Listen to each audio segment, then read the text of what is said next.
नमस्कार बच्चों, फिर से आज इस क्लास में आपका स्वागत करते हैं और एच डी यादव की क्लास हम अब प्रारंभ करते हैं। जैसा कि आप लोगों को पता है कि हम यहाँ पर एच डी यादव बुक का सोल्यूशन करा रहे हैं और हम अभी जो है टाइप स्टार्ट किए हैं। तो टाइप जो है आज जो हमारा टाइप होगा दसवां टाइप होगा, यानी जो इस बुक का टाइप नंबर 10। तो 10वां टाइप जो है वो क्या है? तो 10वां टाइप है संख्याओं के पारस्परिक संबंधों पर। तो टाइप नंबर 10 क्या है?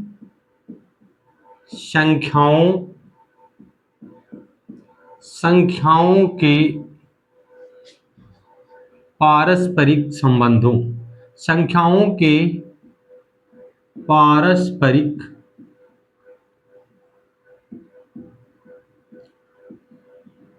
संबंधों पर आधारित प्रश्न, ये है आज का टॉपिक। तो यहाँ पर आज हम बताएंगे संख्याओं के पारस्परिक संबंधों पर आधारित प्रश्न। तो आज का जो है पहला प्रश्न है इस पर आधारित।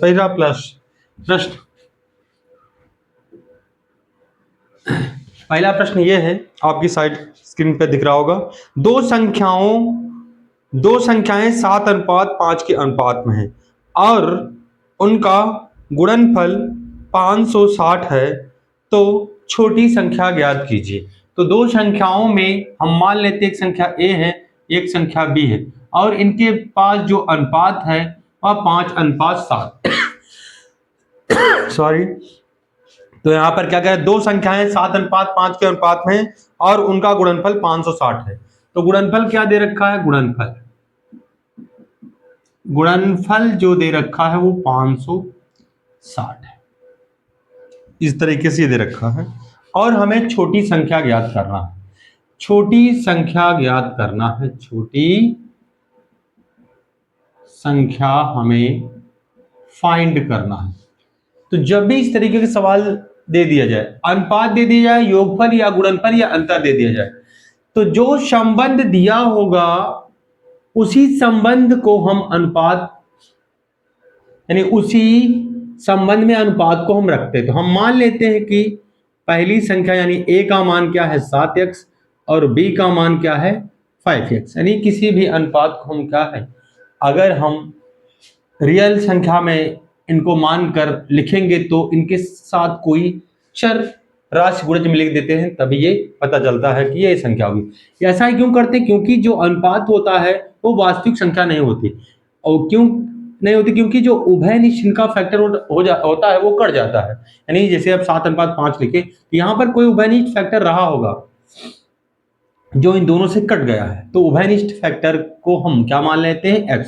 और दोनों संख्याओं में ये उभयनिष्ठ फैक्टर हम गुणा कर देते हैं तो हमें क्या मिल जाती है? क्रमशः संख्या मिल जाती है। तो a का मान 7x और b का मान 5x। अब यहाँ पर कह रहा कि दोनों संख्याओं का गुणनफल, तो अकॉर्डिंग टू क्वेश्चन यानी प्रश्न में कहा गया दोनों संख्याओं का गुणनफल 560 है, तो अर्थात पहली संख्या गुणे दूसरी संख्या बराबर 560 है। तो यहाँ पर गुणा करेंगे तो वैसे हम चाहे तो काट दें, 5 1 5 और 5 1 5, 5 दूनी 10 और 7 से काटेंगे तो ये 7 1 यहाँ पर, हाँ 7 1 7 और 7 3 10 हो जाएगा। और ये सॉरी, हाँ यहाँ पर 11 है, तो 7 1 7 बचा 4 और 7 42 हो जाएगा। अर्थात 5 से हमने काटा 560 को तो 112 और 7 को जो 112 यानी 7 से विभाजित किया 112 को 16 आ गया। और जब x और x गुणा करेंगे तो x स्क्वायर बराबर 16 आ जाएगा। तो x का स्क्वायर इधर हटेगा, इधर अंडर रूट लग जाएगा और यहां से जब अंडर रूट को हल करेंगे यानी 16 का वर्गमूल कितना आ जाएगा? 4। तो यहां पर हमने x की वैल्यू निकाली। तो जो अनुपात छोटा होता है, यानी अनुपात छोटा तो छोटी संख्या, अनुपात बड़ा तो बड़ी संख्या, तो अतः छोटी संख्या क्या आ जाएगी? छोटी संख्या आपकी 5x। x का मान क्या है आपका? 4। तो इस तरीके से कितना आ जाएगा? 4 पंचे 20, यही आ जाएगा आपका छोटी संख्या। तो इस तरीके से संख्याओं के पारस्परिक संबंधों पर आधारित प्रश्न, पहला प्रश्न हमने हल करके आपको बता दिया। अब हम आपको बताएंगे दूसरा प्रश्न। दूसरा प्रश्न में क्या है, कह रहा तीन संख्याओं का योगफल, तीन संख्याओं का योगफल, ये आज का दूसरा प्रश्न है। तीन संख्याओं का योग दिया है 75 है, ये 75 दे रखा है, और प्रथम तथा द्वितीय संख्या में अनुपात, हम मान लेते पहली संख्या a है और दूसरी संख्या b है। तो प्रथम और द्वितीय संख्या में जो अनुपात है वह 3:5, क्या कितना है, 3:5। उसके बाद द्वितीय तथा तृतीय संख्या में अनुपात अर्थात b, हम यानी हमने मान लिया तीन संख्याएं क्या है, तीन संख्या हमने a b c मान लिया, तो पहली और दूसरी संख्या में अनुपात 3:5 तथा द्वितीय और तृतीय संख्या में जो अनुपात है यानी b अनुपात c है वह है आपका 5:7। तो याद रहे कि जितनी संख्याएं हैं अगर उतनी संख्याओं में आनुपातिक संबंध दिया है तो और उसके बाद कोई रिलेशन दिया है तो सबसे पहले हम ये करते हैं जो अनुपात है उसमें सम्मिलित अनुपात निकालते हैं। अब सम्मिलित अनुपात क्या होगा, तीन संख्या है तो तीनों संख्याओं का अनुपात निकालेंगे, अर्थात तीन संख्याएं ए बी सी है तो ए अनुपात बी अनुपात सी क्या होगा। तो यहाँ पर ए बी सी अनुपात निकालते समय जैसे हमने यहाँ पर देखा ए अनुपात बी बराबर 3:5, यहाँ पर बी अनुपात सी बराबर 5:7।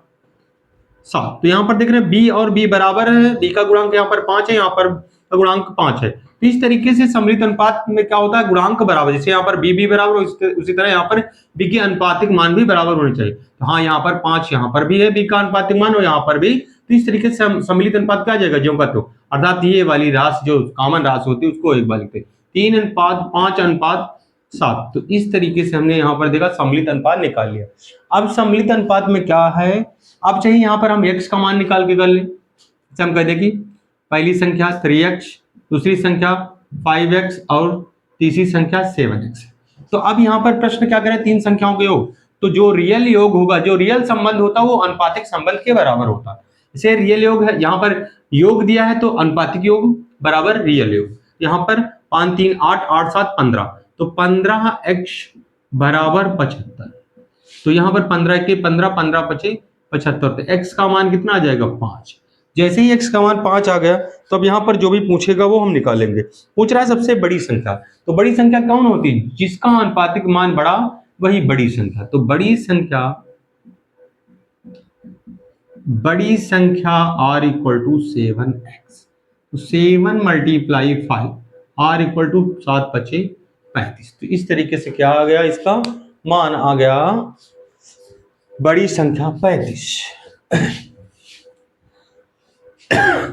अब हम तीसरा प्रश्न हल करेंगे।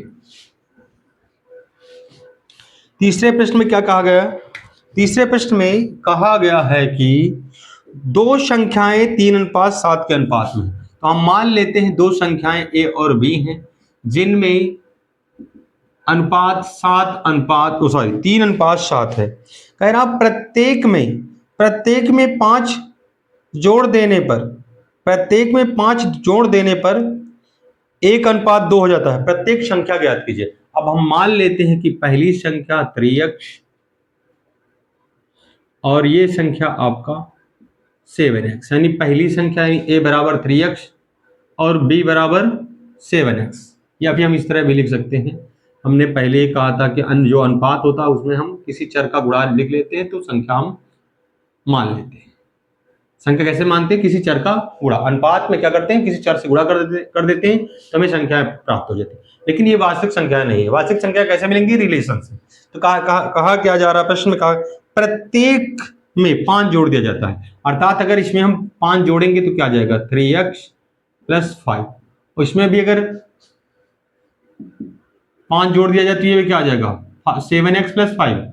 यदि प्रत्येक संख्या में 5 जोड़ दिया जाता है तो इनका अनुपात किसके बराबर आ जाता है, तो प्रत्येक संख्या में या प्रत्येक में 5 जोड़ दिया जाता है तो यह अनुपात यानी इनका अनुपात प्रत्येक संख्या में 5 जोड़ने पर जो अनुपात मिलता है वह 1:2 प्राप्त हो जाता है। तो इस तरीके से अब हम क्या करेंगे, इसका अनुपात, जब हम यहाँ पर एक चीज और बता दें, जब हम एक चैप्टर है यहाँ पर अनुपात समानुपात, जब वहां पर हम बताएंगे इसमें रिलेशन, जब दो अनुपात बराबर होते हैं उसमें रूल लगता है अंतः पदों का गुणनफल बराबर बाह्य पदों का गुणनफल। तो अंतः पद में क्या है, 7x + 5 अनुपात में है, और यहाँ पर क्या है 1, तो 1 का गुणा यहाँ पर करेंगे अंतः पदों में, अर्थात ये दोनों पदों का गुणनफल अंदर अंदर वाले, तो 7x + 5 ही रहेगा, क्योंकि एक से गुणा करने पर कोई इफेक्ट नहीं पड़ेगा। उसके बाद बाहर में क्या है, ये भी बाहर ये भी बाहर, तो 2 × 6x + 2 × 10, 2 × 10। अब यहाँ पर पक्षांतर करेंगे, यहाँ पर 6x प्लस का इधर आएगा तो निगेटिव,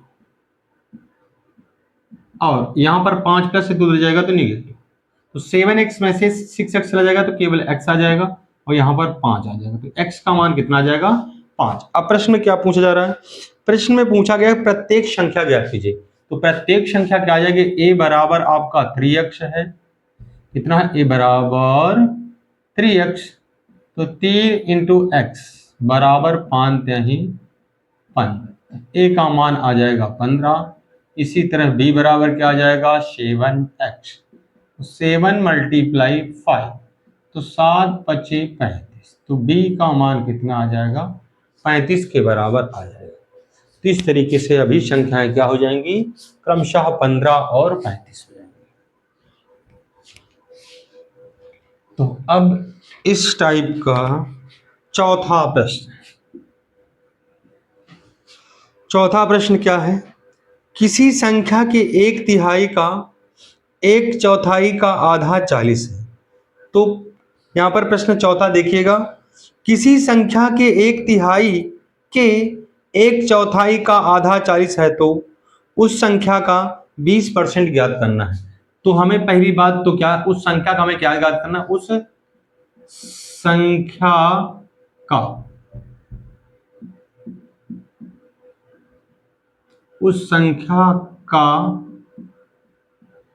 20% हमें ज्ञात करना है। तो यहां पर लैंग्वेज का, की, के, इनका तात्पर्य होता है, अगर मैथमेटिक में जब अंगड़ी लगाते तो का, की, के अगर लगे हैं तो इनका मतलब गुणा होता है। तो यहां पर कहा गया पहली बात तो किसी संख्या, तो हमने माना संख्या क्या है, माना संख्या x है, तो x, तो कह रहा किसी संख्या के 1/3, किसी संख्या के 1/3, किसी संख्या के 1/3, किसी संख्या के 1/3, 1/4 का, किसी संख्या के 1/3, किसी संख्या के 1/3 के, फिर के, किसी संख्या के 1/3 के 1/4 का आधा 40 है या 40 के बराबर है। तो ये जो प्रश्न में कहा गया है ये, तो हमने वो लिख दिया। हालांकि आप लोग ठीक से पढ़ लीजिएगा, प्रश्न में लगा हुआ है x के, यानी किसी संख्या के 1/3 के 1/4 का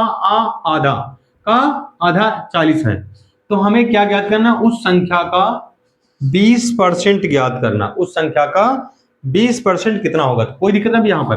तो का, की, के जहां पर लगे होते हैं उसका तात्पर्य क्या होता है, एक प्रकार से ब्रैकेट होता है, और ये गुणा होता है। जैसे ही का, की, के हटते हैं तो गुणा लग जाता है। 1/3 × 1/4 × 1/2 बराबर 40, ये बिल्कुल। अब यहाँ पर हम देखते हैं, यहाँ पर इनका गुणा करते हैं नीचे, अंश यानी गुणा में सारी भिन्न है, तो 1 1 के 1 1 1 के 1, यानी ऊपर 1 1 गुणा करेगा x में तो x आएगा, और यहाँ पर फिर कितना 8 3 24 बराबर 40, तो ये इधर भाग उधर जाएगा तो गुणा, तो 24 चौको 96 अर्थात 960 आ जाएगी। तो अभी संख्या तो आ गई कि संख्या कौन सी है, लेकिन अभी हमें ज्ञात क्या करना है, ये ज्ञात करना है, कह रहा उस संख्या का 20%। सो संख्या कितनी है, संख्या है 960, 960 का मतलब गुणा 20%, परसेंट हटेगा तो 20% एक बार लगा ले। अब यहां पर 960 गुणे 20%, 20% यानी परसेंट हटेगा तो नीचे 100 आ जाएगा, 2 शून्य से 2 शून्य कैंसिल और 2 छक्के 12, दोनों 18, 1 19।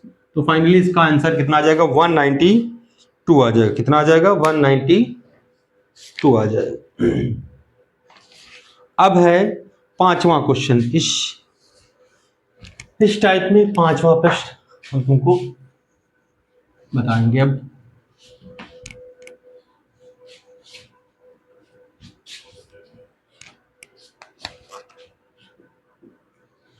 तो पांचवा टाइप क्या है?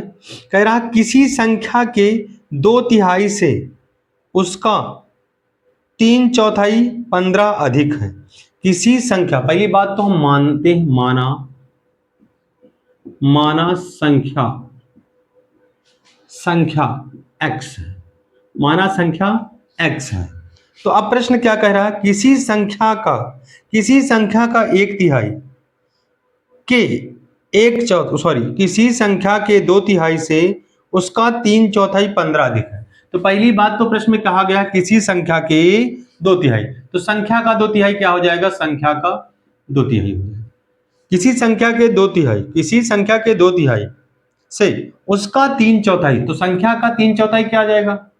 तो संख्या का 3/4, किसी संख्या का 2/3 उसके 3/4 से उनके 3/4 यानी उसका 3/4 15 अधिक है। किसी संख्या के 2/3 से उसका 3/4, किसी संख्या के 2/3 से उसका 3/4 कितना अधिक है? 15 अधिक है। किसी संख्या के 2/3 से 3/4 यानी उसके 3/4 से 15 अधिक है। अर्थात कौन अधिक है? 3/4 यानी किसी संख्या का 2/3 भाग उसी संख्या के 3/4 से कितना अधिक है? 15 अधिक है। उसका 3/4 15 अधिक है। अर्थात ये, सॉरी एक बार ठीक से पढ़ लीजिएगा सवाल। किसी संख्या के 2/3 से उसका 3/4, किसी संख्या के 2/3 से उसका 3/4 15 अधिक, अर्थात कौन अधिक है? 3/4 वाला भाग। तो अकॉर्डिंग टू क्वेश्चन, तो x का 3/4 माइनस x का 2/3 आर इक्वल टू 15। हमने बता दिया था पिछली भी क्लास में ही कि अधिक या कम का तात्पर्य होता है अंतर, और अंतर हम कैसे निकालते? बड़ी में से छोटी घटाकर। तो यहाँ पर प्रश्न में कहा गया किसी संख्या के 2/3 से उसका 3/4 15 अधिक है, तो ये वाला 3/4 अधिक है। अब यहाँ पर हम क्या करेंगे? हल करेंगे। 3x/4 माइनस का 2x/3 आर इक्वल टू 15।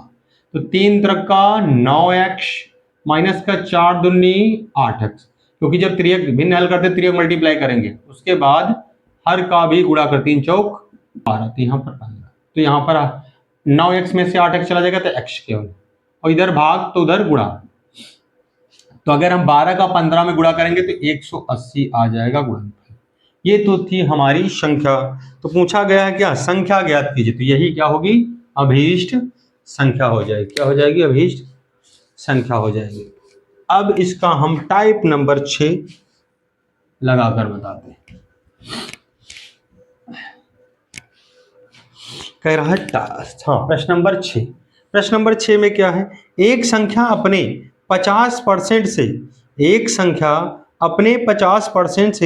75% अधिक है, तो उस संख्या का, छठवां प्रश्न देखिए, एक संख्या अपने 50% से 75 अधिक है, संख्या का 25% ज्ञात करना है। तो पहली बात तो हमने माना संख्या x, माना संख्या x है। अब प्रश्न में कहा गया जो है उसको हम पढ़ते हैं। एक संख्या अपने 50% से 75 अधिक है, यानी अगर हम मान लिया संख्या है और यह संख्या अपने 50% से कितना अधिक? 75 अधिक। तो हमें क्या ज्ञात करना है? संख्या का 25% यानी x का 25% क्या होगा, ये पूछ रहा है सवाल में। क्या कहा गया? एक संख्या अपने 50% से 75 अधिक, यानी कोई संख्या है और उसका, यानी कोई संख्या अपने ही 50% से 75 अधिक है, अर्थात एक संख्या x है और x का 50% हम निकालते हैं, तो क्या मिलता है, जो संख्या है वो अपने 50% से 75 ज्यादा मिलता है, तो वही अकॉर्डिंग हमने रख दिया। और 50% को का मतलब क्या होता है, वैसे तो हम हल करके आपको ठीक से बताएंगे ही। वैसे तो हम लिख सकते हैं 1 बटा, यानी 50%, जो 50% का मतलब होता है 1/2, लेकिन हम लिख के फिर बता देते हैं। फिर हाल आपको 50% हटेगा, नीचे 100 आ जाएगा। ये आपका शून्य से शून्य कैंसिल, 5 के 5, 5 दूनी 10, तो x माइनस 1 × x, तो x ही रहेगा बटे 2, r इक्वल टू 75। अब इनका हम गुणा करेंगे, 2 के 2x, 2x में से 1x घट जाएगा, y2 आ जाएगा 75। तो यहाँ पर 2x में से x घट जाएगा तो x बचेगा, और यहाँ पर 2 भाग में उधर जाएगा तो गुणा करेंगे, तो 75 में अगर हम 2 से गुणा करेंगे तो ये आ जाएगा आपका 150। तो यहीं पर जो हम पूछा था, यानी 150 का 25% निकालेंगे, तो यहाँ पर 150 कितना है, 25%, सॉरी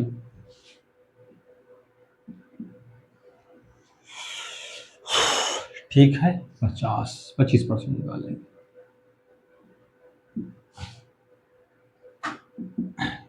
25 या 15 × 25 75 कैरी 7, 15 दूना 30, 7 37, नीचे बटा में, यानी बटा में कितना था, ये पहले गुणा करने पर 375 आए, नीचे कितना 10, एक अंक बाद दशमलव लगा देंगे। इस तरीके से इसका आ जाएगा, संख्या का कितना 25% कितना आ जाएगा, 37.5 आ जाएगा। अर्थात ये छठा सवाल था। क्या था, छठा सवाल था।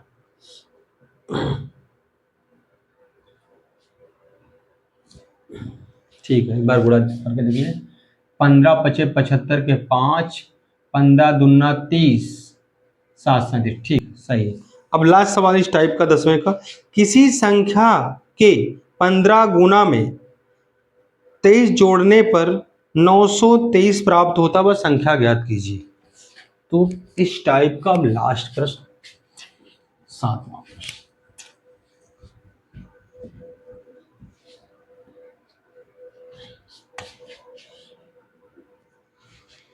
क्या है प्रश्न, किसी संख्या के 15 गुने में 23 जोड़ने पर 923 प्राप्त होता है, वह संख्या कौन सी है, वह संख्या कौन सी है। तो पहली बात तो हमने माना संख्या x है।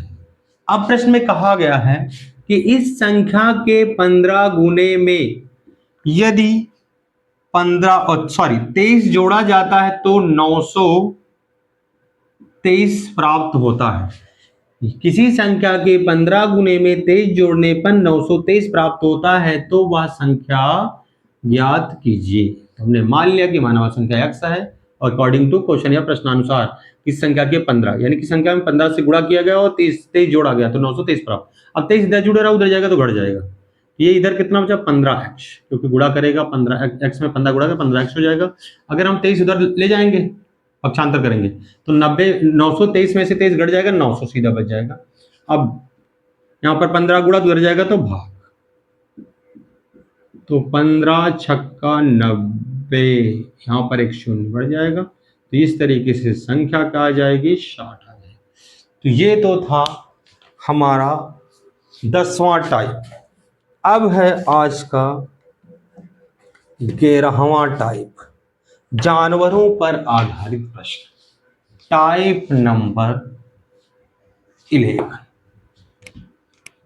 टाइप नंबर 11,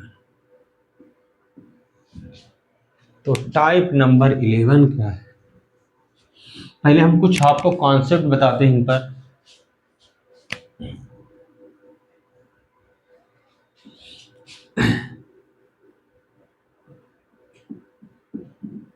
जानवरों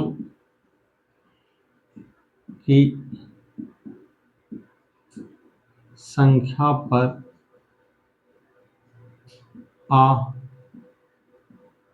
आधारित प्रश्न, जानवरों की संख्या पर आधारित प्रश्न। अब इसमें सवाल यानी क्वेश्चन या प्रश्न किस तरीके से पूछे जाते हैं, जानवरों की संख्या पर। तो यहाँ पर सिर पैर सिर और पैर पर आधारित प्रश्न पूछे जाते हैं। तो हमें ज्ञात है कि जो यानी जो जंतु होते हैं या जीव होते हैं वो कितने कितने पैर के होते हैं। तो जैसे हम यहाँ पर जानते हैं, या तो दो पैर वाले प्राणी पाए जाते हैं, दो पैर वाले प्राणी, या फिर चार पैर वाले प्राणी। चार पैर वाले, इस कॉन्सेप्ट को आप लोग ध्यान से देखिएगा, तभी समझ में आने वाला है। चार पैर वाले जीव या प्राणी। तो हमें पता है दो पैर वाले में, दो पैर वाले प्राणी या जीवों में कौन कौन आ जाता है। तो दो पैर वाले में कौन कौन आता है, तो जैसे कोई पक्षी हो या फिर मानव, या फिर मानव। लेकिन चार पैर वाले जीवों में कौन आ जाएगा, जानवर। क्या आ जाएगा, जानवर। जैसे गाय, भैंस, बकरी, इस तरीके से भेड़, ऊंट, घोड़े, इस तरीके से आ जाएंगे। अब बात ये क्या है कि यदि अब हमें पता है दो पैर वाले में, यानी अगर इनकी संख्या, यदि इनकी संख्या, अगर पक्षियों की संख्या x है, यदि हम यहां पर थोड़ा सा और डिस्क्राइब करें, यदि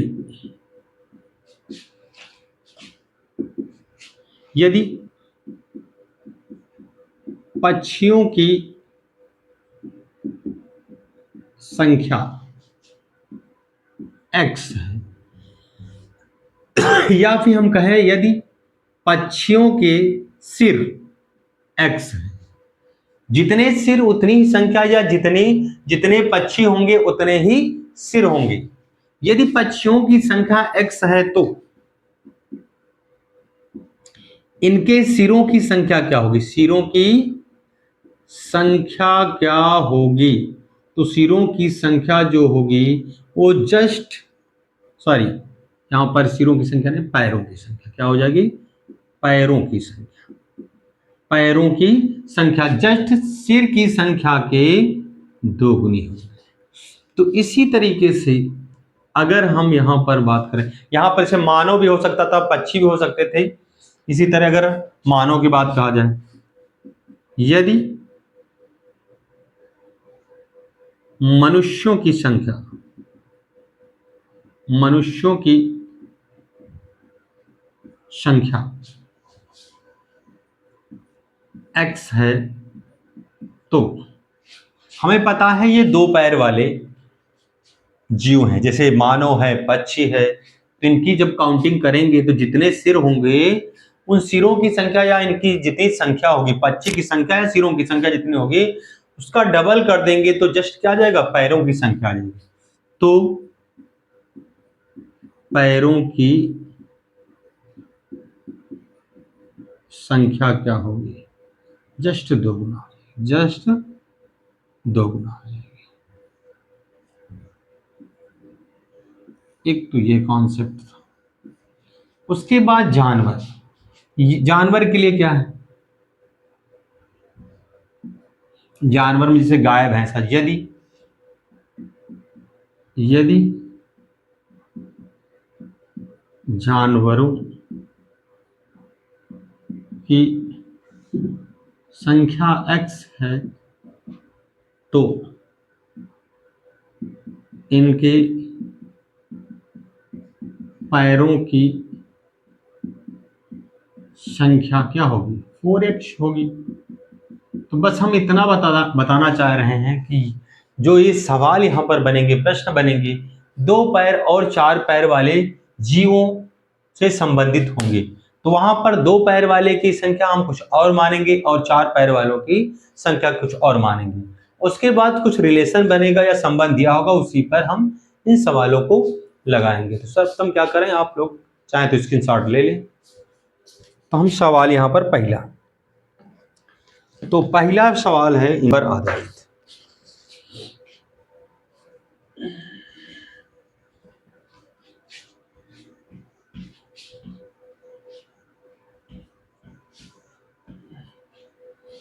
टाइप नंबर 11 में पहला प्रश्न है, कह रहा है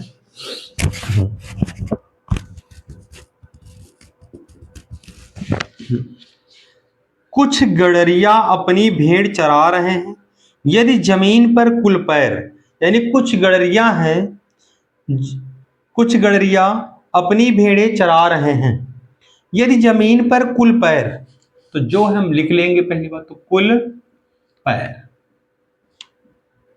कुल पैर जो हैं वो 230, कितने हैं 230, तथा सिरों की कुल संख्या, तथा सिरों की कुल संख्या या कुल सिर 60 है, तो भेड़ों की संख्या ज्ञात कीजिए। तो हमें ज्ञात क्या करना है, भेड़ों की संख्या ज्ञात करना है, भेड़ों की संख्या ज्ञात करना। तो ये है क्वेश्चन आपका कि कुछ गड़रिया हैं जो भेड़ें चरा रहे हैं और देखा गया कि जमीन पर कुल 230 पैर तथा सिरों की कुल संख्या 60 है। तो सर्वप्रथम हम मान लेते, जैसे यहां पर अब गड़रिया है तो गड़रिया के हमें पता है 2 पैर होते हैं और भेड़ों के कितने होते हैं, भेड़ों के 4 पैर होते हैं। तो हम यहां पर मान लेते हैं, माना गड़रिया या फिर जैसे कुल सिर यहां पर हैं तो हम कई तरीके से यहां पर लगा सकते थे, माना भेड़ों की संख्या, माना भेड़ों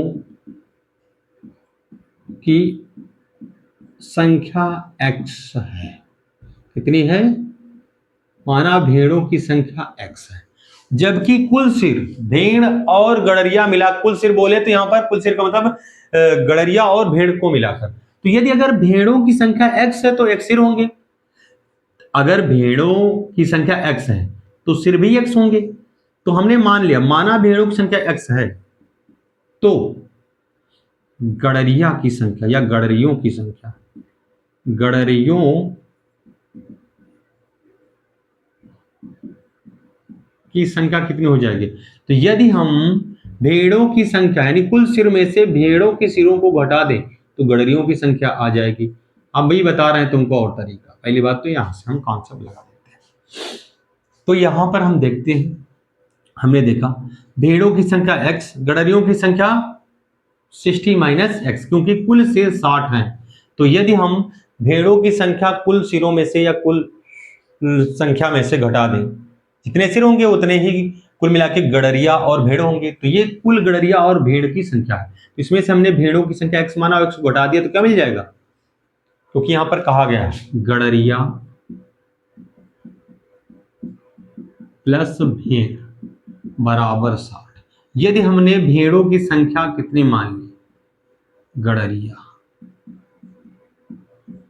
x मान लिया है, तो यहां पर हम x के पदों में क्या निकाल सकते हैं, गड़रियों की संख्या भी निकाल सकते हैं, गड़रियों की संख्या भी निकाल या गड़रिया भी निकाल सकते हैं। तो वहां पर क्या हो जाएगा 60 माइनस x। इसी तरह जब भी किन्हीं दो चीजों का योग हो तो एक की संख्या पता हो तो वो उसकी संख्या घटा देनी पड़ेगी, जिसकी संख्या पता उसकी घटा देंगे तो हमें दूसरी की संख्या भी पता चल जाएगी। जैसे हमने यहाँ पर भेड़ों की संख्या ज्ञात करना, भेड़ों की संख्या हमने x मान लिया, तो टोटल संख्या में से हमने क्या, पैरों की संख्या में नहीं करना है हमें, कुल सिरों की, क्योंकि जितने सिर होते हैं उतने ही संख्या होती है उन जीवों की। तो यहाँ पर हमने भेड़ों की संख्या x माना और कुल सिर कितने, गड़रिया और भेड़ मिलाकर 60 है, तो यहाँ पर हमने x घटा दिया तो क्या मिल गया, गड़रियों की संख्या।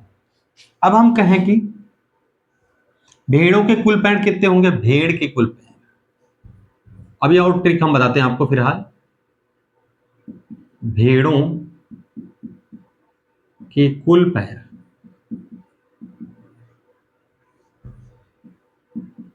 तो x भेड़े हैं और प्रत्येक भेड़ के 4 पैर होते हैं, तो यहां पर कितने हो जाएगा 4x ना हो जाएगा, एक भेड़ के 4 तो x भेड़ों के 4x, यानी 4 का गुणज जितनी संख्या होगी उससे 4 गुना क्या होंगे, भेड़ों के पैर होंगे।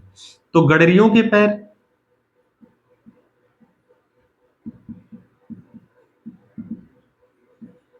गडरियों के पैर कितने हो जाएंगे? तो यहाँ पर गडरियों की संख्या 60 माइनस एक्स है और दूसरे गुणा कर देंगे ये पैर, और जबकि कुल पैरों की संख्या दे रखा है, तो कुल पैर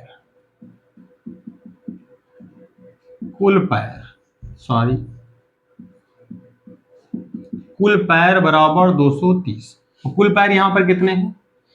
4x, यानी भेड़ों के पैर प्लस गड़ेड़ों के। यहां पर दो छक्के 12, 120 माइनस का 2x बराबर 260। यहाँ पर 4x में से 2x घट जाएगा, तो यहाँ पर कितना बचेगा? 2x बचेगा। 4x में से 2x घट गया, 2x बचा, 120 को ले जाएंगे तो इधर प्लस तो उधर माइनस, तो 2x बराबर यहाँ पर घटा देंगे तो 0, 1, और 2 से अब भाग दे देंगे क्योंकि ये 2 गुणा इधर तो उधर भाग, 2 पंजे 10 और 2 पंजे 10, यही आ गया।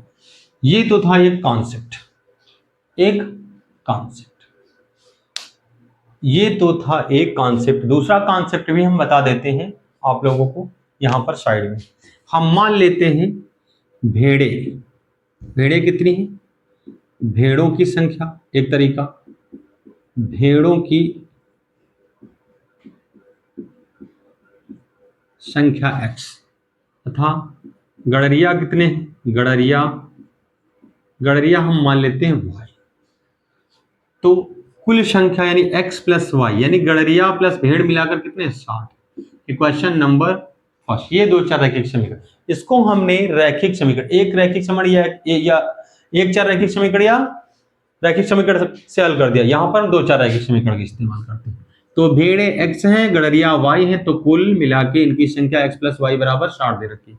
जबकि पैरों की संख्या, तो भेड़ x है तो इनके पैर कितने हो जाएंगे? 4x, गड़रिया y है तो इनके पैर कितने हो जाएंगे? 2y हो जाएंगे।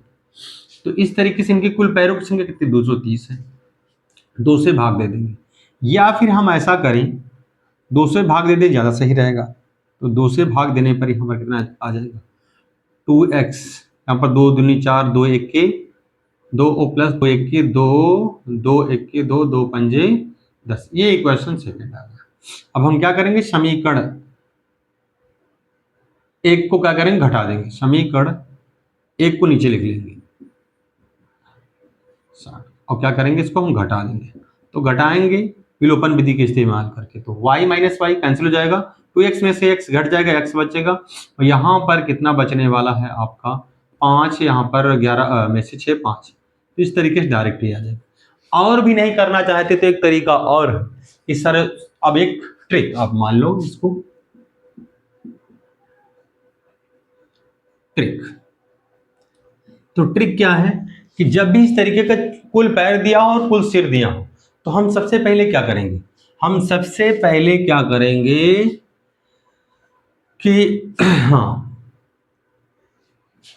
इसको पहले हम आधा कर देंगे। क्या है? इसको पहले आधा कर देंगे। इसको पहले आधा करेंगे, कर दें आधा। 2 1 के 2, 2 दूनी 4, 2 1 के 2, 2 1 के 2, 2 1 के 2, 2 पंचे 10। सर्वप्रथम क्या करें? कुल पैरों की संख्या को हम 2 से भाग दे देंगे, और फिर जो संख्या है यानी जो कुल सिरों की संख्या है उस को क्या करेंगे? इस प्राप्त वैल्यू में भाग दे देंगे। तो किसकी आ जाएगी? 4 पैर वाले जीवों की संख्या आ जाएगी। तो 4 पैर वाले जीव की संख्या सदैव 4 पैर। अब यहां पर 4 पैर वाला जीव कौन सा? भेड़। तो भेड़ की संख्या तुरंत मिल जाएगी, क्योंकि अब यहां पर क्या है ट्रिक? तो सदैव 4, जब भी हम ट्रिक लगाएंगे तो क्या निकलेगा? 4 पैर वाले जीव की संख्या। तो यहां पर कैसे निकालेंगे? कुल पैरों की संख्या, कुल पैरों की संख्या बटा 2 माइनस कुल सिर। अगर हम ये लगा दें यहां पर कॉन्सेप्ट, तो यहां पर ये तुरंत आंसर आ जाएगा। इसमें हमें कुछ नहीं करना पड़ेगा। जैसे हमने क्या है, कुल पैरों की संख्या 230 थी, 230 में अगर हम भाग देंगे कितना, यहां पर एक बार लिख लें, और पैरों कुल सिरों की संख्या कितनी? 60 है। तो 2 1 के 2, दो इक्के दो और दो पंचे 60 माइनस, सॉरी, दो इक्के दो, दो इक्के दो, दो पंचे 10। अब यहाँ पर घटाएंगे 115 में से 60 तो ये 55 आ जाएगा। यही क्या होगी, चार पैर यहाँ पर क्या है, भेड़े, तो भेड़ों की संख्या आ जाएगी। तो भेड़ों की संख्या कितनी आ जाएगी, 55 आ जाएगी। क्या आ जाएगी, 55। तो हमने यहाँ पर आपको 3 तरीके बता दिए हैं, इससे आ जाएगी प्रश्न। तो ट्रिक से डायरेक्ट, अगर हाँ यही यहाँ पर 4 पैर पूछे चाहे 2 पैर वाला, कोई दिक्कत नहीं। पहले हम यहाँ पर तुरंत ट्रिक से क्या निकालेंगे, 4 पैर वाले जीव के, और 4 पैर वाले जीवों की संख्या कुल में से घटा देंगे तो क्या आ जाएगा, 2 पैर वाले। तो यहाँ पर कितना, अगर टोटल जीव कितने हैं, 60 हैं, 60 हैं, क्योंकि कुल सिर्फ 60 है तो 60 ठीक, यानी भेड़ और गडेरियों को मिलाकर हो जाएंगे। तो यहाँ पर टोटल कितनी है, भेड़े 55 है, तो 5 क्या हो जाएंगे आपके, गडरिया हो जाएंगे। तो यहाँ पर गडरिया भी हम आसानी से निकाल सकते हैं। तो इस तरीके से अब हम इसका दूसरा प्रश्न बताते हैं, दूसरा प्रश्न बताते हैं।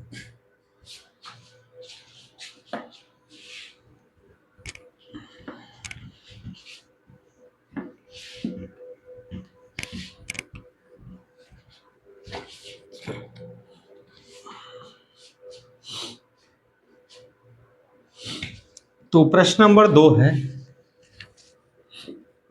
प्रश्न नंबर 2 क्या कह रहा है, एक पेड़ पर कुछ तोते बैठे हैं, एक पेड़ पर कुछ तोते बैठे हैं, पेड़ के नीचे बकरियां चर रही, बकरियां चर रही, उनके सिरों की कुल संख्या, तो कुल सिर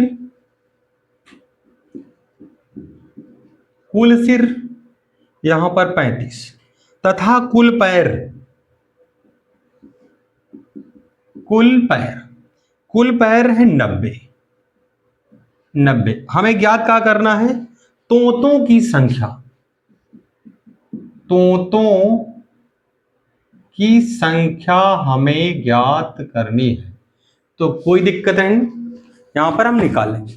तो हमने बताया था बकरियों की संख्या, क्योंकि 4 पैर वालों की ट्रिक हमने बताया। ट्रिक क्या बताया, 4 पैर वाले, 4 पैर वाली ट्रिक कैसे निकालो, 4 पैर वाली यहां पर कौन सी जीव, तो बकरी है, तो बकरियों की संख्या, बकरियों की संख्या निकाल लेंगे ट्रिक के माध्यम से। कैसे, हमें पता है कुल पैर बटे 2 माइनस सिरों की संख्या, माइनस सिरों की संख्या। अब हमें पता कुल सिर इतने हैं, 35 है, तो यहां पर बकरियां निकाल लेंगे, और बकरियां अगर यहां से घटा देंगे क्या आ जाएगा, तोतों की संख्या। तो हमें पता है कि 90 में से अगर भाग देंगे 2 से तो 45 आ जाएगा, और 45 से 35 घट जाएगा तो 10 आ जाएगा।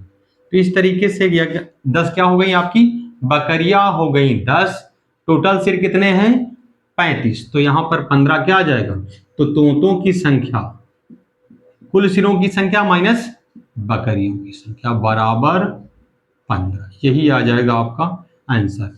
नहीं तो हम कॉन्सेप्ट फिर भी आप लोगों को याद रखना होगा, वो हम जो हमने बताया, क्योंकि वो बड़े सवाल जब आ जाएंगे जटिल, यानी जो ज्यादा लैंग्वेज वाले सवाल, तो वहां पर आपको लगाना होगा। तो इस तरीके से आपको एक होमवर्क के रूप में एक सवाल देते हैं, और आप लोग करके क्या है इसको बताइएगा। तो ये होमवर्क का एक क्वेश्चन है, आप लोग करिएगा। क्या है, एक तालाब के किनारे बगुले अपना चारा चुग रहे हैं, वहीं कुछ कुत्ते खेल रहे हैं। यदि उनके सिरों की संख्या 24 तथा पैरों की संख्या 60 है, तो बगुलों की संख्या ज्ञात कीजिए। तो बगुलों की संख्या ज्ञात कीजिए। होमवर्क आपके साइड स्क्रीन में दिख रहा होगा, इसको आप लोग करके सॉल्व करके कमेंट बॉक्स में इसका आंसर जरूर दीजिएगा।